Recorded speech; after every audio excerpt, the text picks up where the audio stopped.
Maintenant, nous accueillons Sophie Cluzel, secrétaire d'État auprès du Premier ministre, chargée des personnes handicapées. Sophie Cluzel, merci beaucoup d'être avec nous pour ouvrir les deuxièmes universités d'été du TNTPH. Donc c'est la deuxième fois, vous étiez venu avec nous l'année dernière. On a maintenant 2 jours et demi de programme très riche. On va parler d'école, on va parler d'emploi, on va parler d'accessibilité, on va parler de bisexuels, on va parler d'accès aux campagnes électorales, on va parler de prison, on va vraiment parler de beaucoup de choses. Je sais qu'on se reverra à la fin des universités d'été pour partager un peu nos conclusions, nos pistes, nos perspectives. Mais avant, pour démarrer, on voulait commencer avec quelques premières questions. La première, sur la rentrée. La rentrée, elle vient de se passer, la rentrée scolaire. Tout était parfait? Bon, d'abord, bonjour, cher président, cher Jérémy Bourrois. Je pense que ces universités d'été sont importantes. Importantes pour qu'avec la société civile, au sens large du terme, on puisse débattre de tout. C'est ça le principe d'une université. C'était celle de l'année dernière qui avait été très très bien. Donc, ravi de pouvoir faire cette ouverture avec vous. Alors, la rentrée, non, bien sûr qu'on le sait que tout n'est pas parfait, mais ça progresse. Je voudrais juste qu'on regarde un peu dans le rétroviseur 2017. Depuis 2017, c'est 25% de plus d'enfants scolarisés dans l'école de la République. 400 000 enfants. Et je ne parle pas de tous ceux qui sont en établissements médico-sociaux, qui voient aussi des solutions très innovantes, avec des temps partagés, avec des unités d'enseignement externalisées. Donc oui, ça progresse, avec aussi des accompagnants d'élèves en situation de handicap, qui ne sont pas un préalable à toute scolarisation, je tiens à le redire. Mais pour autant, quand les enfants en ont besoin, sont beaucoup mieux préparés à scolariser l'enfant. Pourquoi? Parce que l'organisation locale est bien mieux faite. Alors je sais que les PIAL, les pôles d'inclusion et d'accompagnement localisés, font couler beaucoup d'encre, mais au contraire, c'est une organisation plus près du terrain, école, collège, lycée, avec une appropriation des territoires variés, mais pour autant avec une vraie envie d'organiser les ressources, avoir des accompagnants ressources aussi également. Et puis le troisième pilier de cette école, pour moi, c'est la coopération. Je rappelle que la coopération, décret de 2009, elle n'a fait que se décréter. Là, c'est une réalité. Et je tiens vraiment à saluer l'embarquement, je dirais, des associations gestionnaires qui ont répondu présent, par exemple, avec près de 166 équipes mobiles d'appui de scolarisation qui vont se déployer dès la rentrée. Qu'est-ce que c'est? Ce sont des professionnels, psychologues, éducateurs, qui rentrent dans les écoles, à l'appel des écoles, pour quelque raison que ce soit, et qui peuvent donc agir bien avant, justement, que le cheminement vers la maison du handicap se soit fait, pour prévenir. On est dans de la prévention, parfois de comportements inadéquats qui peuvent mettre en péril la scolarisation. Donc c'est un appui à l'enseignant. Et puis, on a fait cap faire l'école inclusive, la plateforme numérique. Et là, il faut qu'on la fasse beaucoup mieux connaître. Et grâce à la crise sanitaire, parce qu'il y a eu quand même quelques avancées dans cette crise sanitaire, elle est en open data pour les familles, pour les parents, pour les professionnels du médico-social. Donc qu'est-ce qu'on est en train de faire? On est en train de créer un vrai langage commun des adaptations. Et en tout cas, moi, mon dada, c'est ça, c'est que les familles n'aient plus à répéter sans arrêt leurs besoins pour que tout soit mis en place. On avance aussi, on est en train de tester le livret de parcours inclusif dans 4 académies pour que justement ce sac à dos des adaptations suive l'enfant, quels que soient ses besoins, et qu'on s'y retrouve un peu dans cette espèce de boîte à outils qui s'est complexifiée, mais qui est d'une richesse importante. Donc, si je puis dire, une panel de solutions. Notre objectif, c'est quand même que la fratrie rentre sous le même fronton de l'école de la République et que les réponses soient très graduées. Donc, scolarisation individuelle avec ou sans accompagnant, adaptation pédagogique, matériel, et là, il faut qu'on s'améliore. Mon objectif, c'est qu'on n'ait plus besoin de passer par la MDPH pour avoir son matériel informatique, ses logiciels. Ça doit faire partie vraiment de l'environnement et de cette adaptation indispensable. De la même façon qu'on crée la plateforme numérique École inclusive, il faut qu'on ait vraiment les pôles ressources avec les adaptations le plus proche des terrains. Et puis, on a aussi les unités localisées d'inclusion scolaire et puis les unités d'enseignement externalisées, classe maternelle autiste, élémentaire. Donc, on voit bien qu'on est en train de répondre aux besoins avec une gradation. Alors, bien sûr, tout n'est pas parfait, mais ça avance énormément.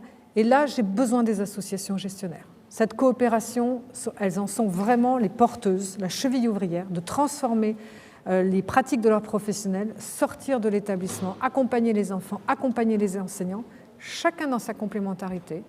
C'est l'école du Canada, l'école du Danemark, mais pas que. L'école en Italie, l'école en Espagne, beaucoup plus proche de nous. Donc oui, cette école inclusive avance. Il nous faut améliorer, on sait très bien quelles sont les pistes. On aura l'occasion de pouvoir en reparler, puisqu'on aura donc le comité de pilotage de l'école inclusive, qui sera fin octobre, début octobre, avec un axe fort sur la coopération, parce que je pense que les vraies avancées, elles seront là. Alors, la coopération, c'est justement un des thèmes très réguliers des travaux de la commission éducation du TNTPH, qui est présidée par Marie-Pierre Toubans. Et c'est aussi un débat que nous aurons mercredi, ici à 17h, pour savoir si les dispositifs spécialisés qui concernent les enfants doivent relever ou non de l'éducation nationale. Et c'est un débat que nous aurons avec le directeur général de l'enseignement scolaire, M. Geffray. C'est important ça, parce que c'est vraiment pour moi l'enjeu de demain. Est-ce que ces enfants sont tous élèves de la République et donc sont tous élèves et ont ce statut d'élève où qu'ils soient? Parce qu'on voit bien sur les unités d'enseignement externalisées, est-ce que je suis parent de l'élève? Est-ce que je peux voter au conseil de classe? Ça se fait de plus en plus. Est-ce que mon enfant du coup est inscrit naturellement à la cantine? Parce que bien souvent, ce n'est pas tout à fait l'école de quartier. Donc ça pose énormément de petits grains de sable qu'il nous faut absolument enlever. Est-ce que ça passe justement par un rapprochement de ces deux sphères officielles? Comment on peut envisager l'avenir? C'est un vrai débat. Nous l'aurons et nous répondrons présent. L'an dernier, pour les premières universités l'été, nous avons pris du temps dans un débat sur l'autonomie, où on avait pris du temps pour essayer de définir ensemble les contours de ce que pourrait être une nouvelle loi sur l'autonomie, évidemment autonomie qui englobe les besoins des personnes âgées, mais aussi des personnes handicapées. En avançant, ce projet de loi il s'est un petit peu orienté vers plutôt la question du grand âge, et puis là, plus rien. Qu'est-ce qui s'est passé ? Alors, ce n'est pas plus rien. Avec ma collègue Brigitte Bourguignon, cette 5e branche autonomie, on l'incarne dans nos travaux communs. On l'incarne sur beaucoup de sujets. On l'incarne sur l'amélioration. Qu'est-ce que l'on veut? Améliorer la compensation, améliorer la prise en charge des besoins spécifiques, qu'on soit en perte d'autonomie, en devenir d'autonomie pour les jeunes en situation de handicap, ou tout simplement prévenir cette perte d'autonomie. Donc, on continue bien sûr à travailler ensemble. Je pense que cette première brique qu'on a posée de la 5e branche, il faut que maintenant on la construise. C'est toujours ce qui a été dit. Alors oui, il n'y aura plus de grands projets de loi autonomie, qui a changé de nom, comme vous l'avez dit, indépendance, génération solidaire, un moment, etc. En revanche, on ne recule en rien sur l'ambition, puisque le PLFSS, le projet de loi de financement de la sécurité sociale, va pouvoir permettre de porter beaucoup de choses, et le Premier ministre fera des annonces très prochainement là-dessus, très précisément. Je pense que ce qui nous réunit et ce sur lequel nous devons nous appuyer, c'est la formation des accompagnants à travers les services d'aide et les services d'accompagnement. Pourquoi ? Parce que c'est là où on va vraiment transformer la donne. Bien sûr pour l'accompagnement de nos aînés, avec cette envie de rester chez soi, de bien vieillir chez soi, tout simplement. Moi, je préfère ça à ce nom de virage domiciliaire. Il n'y a pas de virage. On est chez soi, il faut qu'on y reste, chez soi, bien accompagné, avec des services, mais pas que, avec de la domotique, avec de la technologie.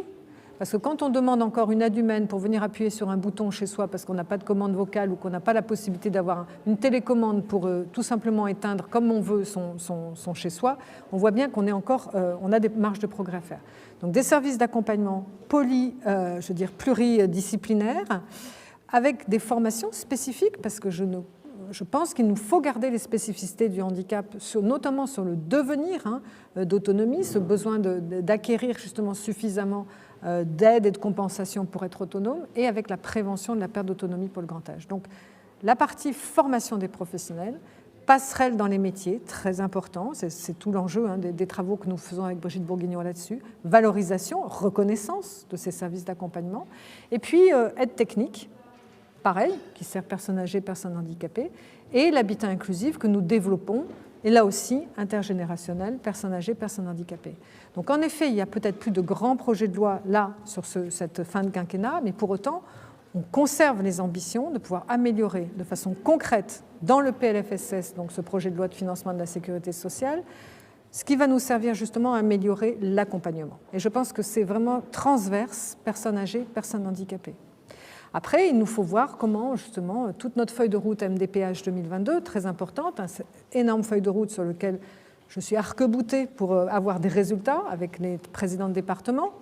J'ai dû attendre les nouveaux exécutifs, mais ça y est, je vais rencontrer le président Sauvadet, président de l'Association des départements de France très prochainement, On a une belle feuille de route croisée. Je vous rappelle qu'on est en co-construction des politiques de solidarité, État et collectivités locales, et notamment les départements, mais pas que sur des allocations individuelles de solidarité, sur qu'est-ce que l'on veut faire de nos territoires. Les communautés 360 participent justement à cette transformation. Je pense que sur les personnes handicapées, on a déjà pris en main vraiment cette transformation. Il nous reste à le faire sur les personnes âgées. Le domicile est une façon de travailler ensemble, mais pas que. Il nous faut aussi cet accès aux droits qui soit plus simplifié, les problèmes des évaluations des besoins des personnes, là aussi, sujet colossal. Où est le lieu pour évaluer correctement comment on se déplace à domicile, comment on fait confiance dans notre écosystème sur l'évaluation pour l'insertion professionnelle, et je vois qu'il y a la FNAT qui est présente ici, c'est un vrai sujet. Comment on arrête de demander aux personnes de devoir se déplacer sans arrêt pour avoir leurs évaluations, qu'on fait confiance à l'écosystème. Cette 5e branche, elle doit être ça. Et on a cette Caisse nationale de solidarité et de l'autonomie qui doit être vraiment en mode animation des territoires, personnes âgées, personnes handicapées. On a l'occasion justement avec la COG, le contrat d'objectifs et de moyens et surtout de gestion, de pouvoir définir ces contours de la 5e branche au service de l'amélioration pour les personnes âgées, pour les personnes handicapées. Donc il ne faut pas, je veux dire, l'ambition, elle est pleine et entière, elle ne peut pas se traduire législativement, on est un peu à court de passage parlementaire, mais pour autant, dans le PLFSS, nous aurons vraiment des beaux objets qui cranteront cette ambition. Merci. Donc, j'ose espérer que le CNTPH sera à un moment donné associé à une réflexion sur les amendements au PLFSS sur cette question. Comme toujours. Comme toujours. Super. Mardi dernier, l'ONU diffusait ses recommandations suite à l'audition de la France des 18, 20 et 23 août dernier, donc avec une délégation que vous présidiez. Demain après-midi, ici même, nous échangeons avec le rapporteur spécial du Comité des droits des personnes handicapées de l'ONU, qui échangera avec nous justement sur les observations qui ont été émises. Qu'est-ce que vous retenez de ces observations et en quoi elles nous concernent, nous, ici, au CNTPH ? D'abord, je voudrais saluer l'engagement de toute la délégation. Ça a été un travail colossal, interministériel, interadministratif, et vraiment, je tiens à les saluer parce qu'ils ont fait un travail de fond pour préparer des réponses qui, à mon avis, n'ont pas été très, très entendues. Permettez-moi de le dire, parce que, sincèrement, beaucoup de réponses ont été apportées qui ne sont pas relevées dans les propositions. Donc, je dirais au comité que nous avons déjà répondu beaucoup par rapport à leurs préconisations. Beaucoup de choses ont été avancées, ça a été salué de façon générale, mais pour autant, après, je dirais domaine par domaine de la vie quotidienne des personnes handicapées, je pense que nos réponses n'ont pas été prises en compte. Mais enfin bon, ça c'est ainsi. Moi, il y a deux, trois choses que je retiens et qui vont me permettre d'accélérer vraiment la politique que nous portons depuis 4 ans au gouvernement. D'abord, je tiens à rappeler que cette politique, elle concerne l'ensemble du gouvernement. Le rattachement du secrétariat d'État auprès du Premier ministre a été vraiment le levier qui a fait que, comme on l'a dit tout à l'heure, l'école inclusive devient une vraie réalité, mais pareil sur l'insertion professionnelle, sur l'accès à la culture, aux droits. Donc je pense que c'est comme ça qu'on transforme notre politique. Dans le droit commun, prendre en compte la spécificité des personnes handicapées. Pour autant, là où ça ne va pas assez vite, c'est sur le changement de regard. Ça a été pointé, et c'est pour ça que je pense que la grande campagne de communication du 15 octobre va amener justement déjà une réponse aux préconisations de l'ONU sur voir la personne avant son handicap, montrer justement qu'il y a plus de choses qui nous rassemblent que qui nous diffèrent, et donc ça, je pense que c'est déjà une réponse. Une réponse sur une accélération qui a été demandée, je n'ai pas peur de ce mot, puisque c'est le mot porté par l'ONU, de la désinstitutionnalisation. Moi, je pense que là, on est au milieu, aux 3/4 du gué, si je puis dire, sur notre cheminement vers ce choix de vie des personnes. Ce qui m'importe, c'est le choix, mais un vrai choix de vie, c'est-à-dire que l'on puisse montrer tous les possibles. Aujourd'hui, on n'a pas encore fait la preuve à certaines familles qu'on peut vivre dans des habitats différents que du tout collectif, qu'on peut vivre dans des habitats partagés, si on a envie, qu'on peut vivre seul chez elles, si on a envie, d'où l'importance vraiment de la formation des services d'accompagnement, mais il faut pouvoir offrir ce choix. J'ai vu, là, pas plus tard qu'aujourd'hui, le communiqué des personnes polyhandicapées qui disent « laissez-nous le choix, arrêtez d'avoir une vision extrêmement binaire ». C'est ce qu'ils ont ressenti de l'ONU et de cette injonction à tout fermer, etc. Moi, non. Moi, je ne vais pas sur ce chemin. Je chemine avec les personnes et avec les associations gestionnaires pour qu'on transforme. Mais par contre, il faut qu'on aille beaucoup plus vite. qu'on aille beaucoup plus vite sur l'école, sur l'emploi, sur le logement, qui sont les 3 grands axes sur lesquels il faut qu'on avance sur offrir ce choix. J'étais tout à l'heure sur l'inauguration des maisons de Vincent, en cœur de ville, une maison qui fait sa place à 6 adultes autistes pour lesquels on n'aurait jamais imaginé qu'ils puissent être justement en autonomie de logement avec un service d'accompagnement plus.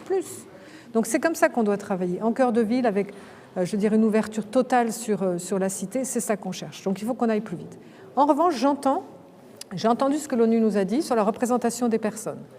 Eh bien, je crois qu'il faut qu'on aille plus loin. Et Monsieur le Président du CNCPH, moi, je suis prête à ce que vous me fassiez des propositions pour aller encore plus vite et encore plus loin sur la représentation des personnes au sein du Conseil national consultatif des personnes handicapées. Est-ce qu'on parle de la voix des personnes ?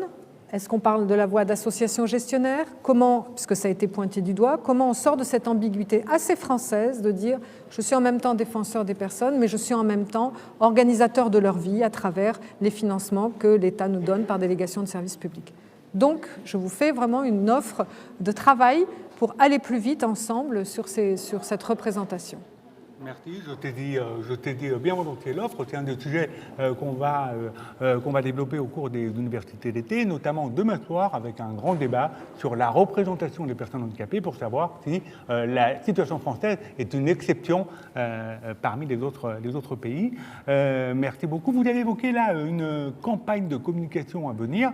C'est aussi le thème d'un des débats que nous aurons mercredi après-midi pour savoir comment communiquer sur les handicaps, comment représenter les handicaps. Et donc on pourra reprendre ce sujet-là. Vous étiez à Tokyo pour les Jeux paralympiques, donc avec l'équipe de France qui nous a ramené 54 médailles, dont 11 médailles d'or, donc ça fait une 14e place au classement. C'est bien ou t'es passé ? J'ai encore des étoiles dans les yeux. Bien sûr que c'est formidable, c'est extraordinaire ce qu'ils ont fait. Alors c'est frustrant parce qu'il n'y avait pas de public, mais c'est pour ça que c'était important d'aller les soutenir. J'ai passé 8 jours absolument enthousiasmants avec des personnes, des athlètes, des para-athlètes qui ont une volonté et puis surtout qui ont une joie de pouvoir se dépasser. Mais au-delà de ça, ce sont des vrais para-athlètes. Je tiens à souligner et le fait que Tokyo doit être un accélérateur aussi pour 2024.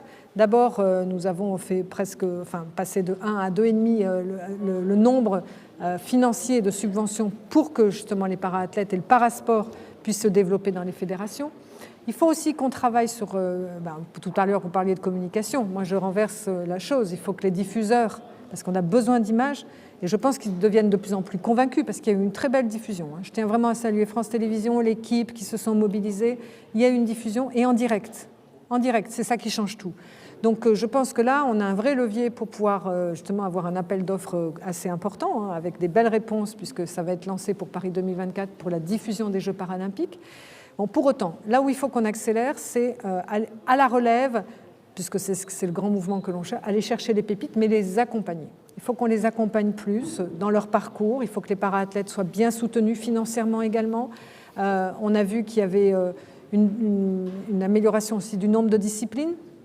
Il faut qu'on soit meilleur dans la boccia en 2024, c'est indéniable, parce que c'est un sport, moi, que je trouve qu'il nous faut absolument diffuser, porter. C'est là où on voit justement des handicaps complexes, empêchés, avec de la stratégie fine, enfin c'est remarquable. Pour autant, Tokyo, c'est une très belle réussite. Excusez-moi, on est entre nous, on peut peut-être le dire, voilà, les Paralympiens ont battu les Olympiens. Je ferme la parenthèse. C'est à souligner, il faut qu'on aille plus loin, on a Paris 2024, et il faut qu'on s'en serve aussi pour le sport pour tous. Il faut qu'on développe cette coopération avec les établissements médico-sociaux et les clubs de sport. C'est très important. Je vais avoir un gros travail avec Marie-Amélie Le Fur, dont je salue la carrière, pour justement qu'on vienne en appui des clubs de sport ordinaires. C'est la pratique à côté de chez soi, dans la durée, dans la permanence, qui changera la donne. C'est précisément le débat que nous aurons mercredi matin pour savoir comment faire en sorte que tout le monde accède au sport. Et le poursuit. Et tout à fait, ouais. Qu'on puisse poursuivre. France Télévisions sera avec nous aussi mercredi après-midi pour évoquer la question de la visibilité des Jeux. Et le président du CSA nous partagera avec nous aussi des observations sur cette visibilité. Merci beaucoup d'avoir ouvert avec nous ces universités d'été. On se retrouve mercredi soir. C'est déjà fini ? Non, il y a encore 2 jours et demi, mais nous, on se retrouve mercredi soir pour la clôture. Et voilà, donc encore quelques instants avant de passer à la séquence suivante. Et merci beaucoup. Merci. Merci, Monsieur le Président.